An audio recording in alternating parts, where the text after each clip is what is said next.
Hello friends, in this video I will show how to make a line in Microsoft Word.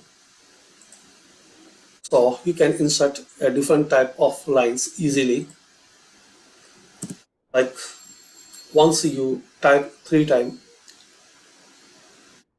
hyphen link and press enter, so you have this hyphen line. Similarly, once you type 3 times underline and press enter, so you have this bold line. Once you type 3 times asterisk, press enter, so you have this dot lines. Once you press 3 or more times hash, then press enter, so you have this designed line.